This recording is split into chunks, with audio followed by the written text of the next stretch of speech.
Qo'ng'iroq jiringlab yuragim shuvillaydi. Kim bo'lishi mumkin? Negadir meni hayajon bosdi. Oyoqlarimga yengil titroq kirdi. Eshikni ochdim. Tashqarida xushbichim, sochlari jingalak, ko'zlari katta-katta juvon. Oilaviy poliklinika dedi u. Avval menga, so'ng daftarga tikilib. Do'stlar talablariga binoan kattalar videosi Telegram kanalini ochdik. Kimga qiziq bo'lsa kommentda qoldiraman.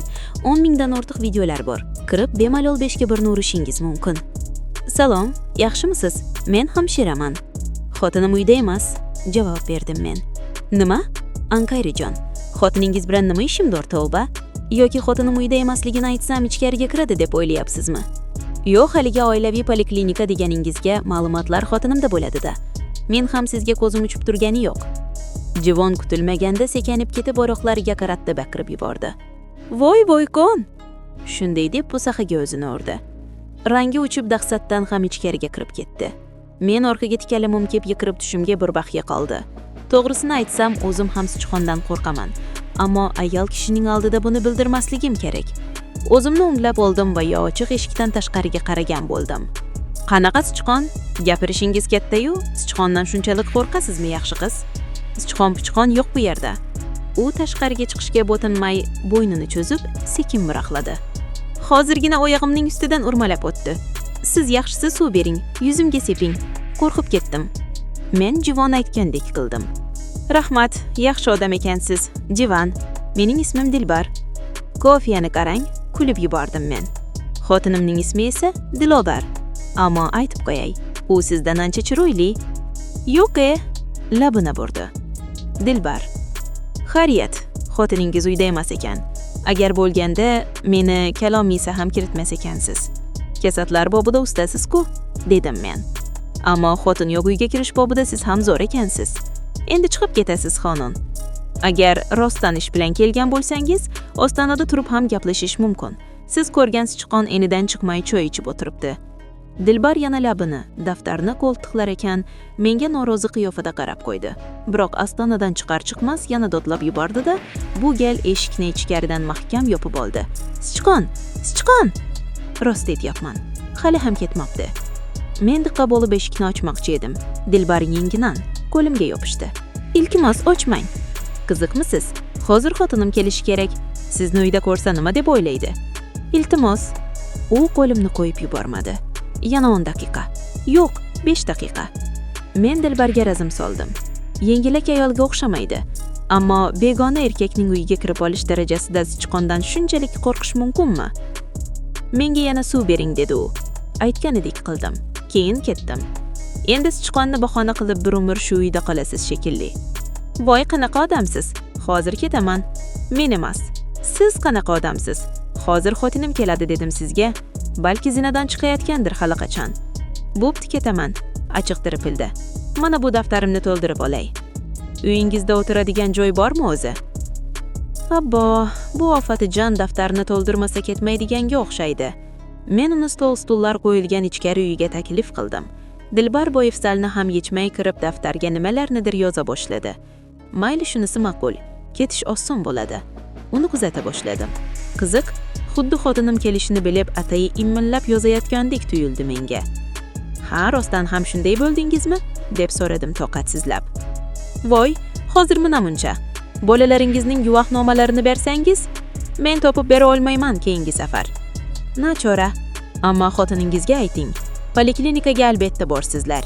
Imlash ishlar munosabati bilan. Xo'p. Kelinoyingizdan juda ham qo'rqar ekansiz. Dilbar shunday dedi-da daftarni yopib o'rnidan turdi. Men uni kuzatish, aniqrog'i haydash uchun ortidan ergashdim. Ammo kutilmaganda Dilbar yolg'ondan qildimi yoki rostdan bo'ldimi, xona ishga yetmay milani kelib ketdi. Meni ushlang, boshim aylandi. Shunday dedi-yu o'zini orqaga tashladi. Agar uni ushlab qolmaganimda chalqanchasiga yiqilib boshdan yarilardi. Xuddi shu paytda eshik qo'ng'iroq jiringladi. Yuragim taka-buka bo'ldi. Shoshganidan Dilbarni divanga yotqazib chiqish eshigi tomon yugurdim. Teshikchadan qaradim. Xotinim, tezroq oching, dedi u. Keyin esa o'zi ochgunimcha bo'lmay o'zi ochdi. Ochiq ekan-ku, men jiringlat deb yotibman. Assalomu alaykum dadasi, yaxshi borib keldingizmi ishga? Mening tilim kalimaga kelmasdi. Xotinimga nima deb gap ochishni bilmasdim. Aslida aybim yo'q. Hammasini ro'y-rost aytishim kerak. Biroq gap xotinimning ishonishida. Salom xotinjon, o'zing yaxshi keldingmi? Bolalar qani? Ular yana bir kun qolamiz deyishi. Buyini sag'inishibdi. Bilasanmi, senga siz bularni ushlang? Xotinim shunday deb qo'lidagi paketlarni menga tutkazdi. Mahalla boshidagi do'konda arzon tuxum sotishyapti ekan. Men tez borib kelay. Shoshma. Hozir katta bo'lmasa ham xararda arzon. Tez borib kelay. Yo'q, shoshma. Senga bir gapni aytishim kerak. Nima deysiz shu paytda? Yarim soatda qaytamanki aytaverasiz. Birdan kallam ishlab ketdi. Xotinimning do'konga ketgani yaxshi emasmi? Qaytib kelgunicha anavi juvonni o'ziga keltirib uydan haydab yuboraman. Aks holda xotinimning ko'ngliga ishonchsizlik aralasa, bir umr o'rtimdan poylab yuradigan bo'ladi. Bora qol, dedim shosha-pisha. Ammo aksiga olib, xotinim eshikdan chiqar-chiqmas ichkari xonadan qayerdasiz degan tovush keldi. Men o'zimni xotirjam tutishga harakat qildim. Xotinim esa shaqqa to'xtab ortiga o'girildi. Kimdir gapirdimi? So'radi u. Ayol kishining ovozimi? Men kulimsirab javob berdim. Tashqaridan eshitildi xotin, qo'shnining uyidan bo'lsa kerak yoki ko'chadan. Sen tezroq borib kela qol. Yo'q, ichkaridan eshitildi. Shunday deb nazarimda xotinim ham kulgandek bo'ldi. Ichkarida kim bor dadasi? Bu nima deganing? Dedim asoyi dilfa bo'lib. Va og'iz kipotarganimning boisi mabodo ichkaridan Dilbar yana chaqirib qolsa, eshitilmasin degan maqsadda edi. Bormaydigan bo'lding unda? Eshit. Chetroq turing. Do'jonga taraddudlanib turgan xotinimni mennar surib ichkari xonaga yo'ldi. Hammasi tamom, o'yladim men. Qanaqa qavoq kalla hamshira bo'ldi bu. Ozg'ini gapirmay tursa olam guliston edi. Menga qara, senga hozir tushuntiraman. Shunday deb xotinimning orqasidan ichkariga kirdim-u, jim bo'ldim. Hamshira qizdan darak yo'q. Xonada faqat xotinim ikkimiz edik. Dilbar qayerda bo'lishi mumkin? Mayli qayerda bo'lsa ham xotinim ketgandan so'ng topilsa bas. Har holda xonada bug'lanib ketmagandir. Xo'sh, kim bor ekan? Dedim xotin gapirib. Xotinim atrofga nazar soldi. Menga bir gap bo'ldi shekilli. Ammo ayol kishining ovozini aniq eshitdim-ku. Agar sen aniq eshitgan bo'lsang, uyimizda arvoh bor, dedim men hazilga olib. Xotinim kulib yubordi. Hazilingiz bor bo'lsin. Bo'pti, men ketdim. Siz onamga bir telefon qilib qo'ysangiz bo'larmidi? Kecha olib gapirayotganladilar. Albatta, mana hozir. Shunday deb yontagimdan telefonimni olib, qaynonamning raqamini izlab boshladim. Ikki hushim xotinimda. Tezroq do'konga chiqib ketsa-yu, men hamshira qizni topib uydan haydab yuborsam. Yuring, birga borib kelamiz, dedi xotinim. Qo'ysang-chi, o'qit tortdim men. Hozirgina ishdan keldim, charchaganman. Men charchamaymanmi? Sen ham borma. Men shubhaga o'rin qoldirmaslik uchun shunday dedim. Xari qolaversa xotinimning fe'lini yaxshi bilaman. Borma degan joyga aksincha borg'isi keladi. Televizor ko'rib o'tiramiz. Yo'q, mayli, bora qol. Yaqin-ku, o'zing bilasan-e? Erinyapman. Bormayman. Xuddi shu mahalla divanning orqasidan Dilbar qaddin rostladi. Achiqlanib dedi. Abbo, qanaqa xotinsiz? Borsangiz boring-da. Uning bu gapidan g'azabim qo'zib ketdi. Ammo ayni paytda men hech nima qila olmasdim. Dilimla hamroli. Xotinim dastlab cho'chib tushdi. So'ng o'zini bosib olib avval Dilbarga, keyin esa menga qaradi. Xo'sh, men nima qilishim kerak? Garov o'ynab aytaman.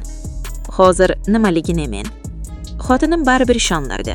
Hammasiga mana shu hamshira aybdir. Ozgina chidaganda Dilobar uydan chiqib ketgan bo'lardi. Yo'q, men o'zim kalla, o'yladim.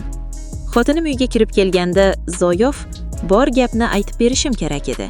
Endi baribir ishonmaydi. Bu ayol oilaviy poliklinikadan ketdi, dedim men. Nihoyat tiliga kirib. Ismi Dilbar ekan, o'zi aytdi. Boya daftarga yozibchi. Birdan hushidan ketib qoldi. Tabiiyki. Xotinim qoshlarini chimirdi. G'azablik chehrasida ko'plab savollar g'uchon o'ynadi. Men Dilbarga o'girilib dedim. Sizga xotinim keladi deganmidim? Tezroq chiqib keting demaganmidim? Nega churgitmaysiz? O'zingiz tushundiring endi. Dilbar divan o'rtidan aylanib o'tdi-da, xotinimga yuzma-yuz bo'ldi. Uning ko'rinishi xotirjam edi. Ammo gapirgan gaplari meni dalag'atib qo'ydi. Biz eringiz bilan sevishamiz. Xonada shu qadar jimlik cho'kdiki, men hech birimiz nafas olmayapmizmikan deb o'ylab qoldim. Keyin jinimamcha Dilbarga mushtimni tug'laytirdim. Sizov, nimalar deyapsiz? Yolg'on gapirishga uyalmaysizmi? Qanaqa sevishish? Men faqat xotinimni sevaman. Bildingizmi? Uyatsiz ekansiz-ku. Maqsadingiz birovning oilasini buzish ekan. Dilbar pinagini ham buzmang menga, dedi. Men siz menga ko'zingizni qisib gapiring, xo'pmi? Qachongacha yashirib yuramiz? Nima? Nimani yashirib yuramiz? Xotin, sen buning gaplariga ishonma. Jinnixonadan kelgan bo'lsa kerak. Dadasi, o'zingizni bosing, dedi Dilobar. Siz menga aytingchi, agar bu ayol yolg'on gapirayotgan bo'lsa, divanimizning ortida nima qilayotgan edi? Hozir senga hammasini bir boshdan aytib beraman.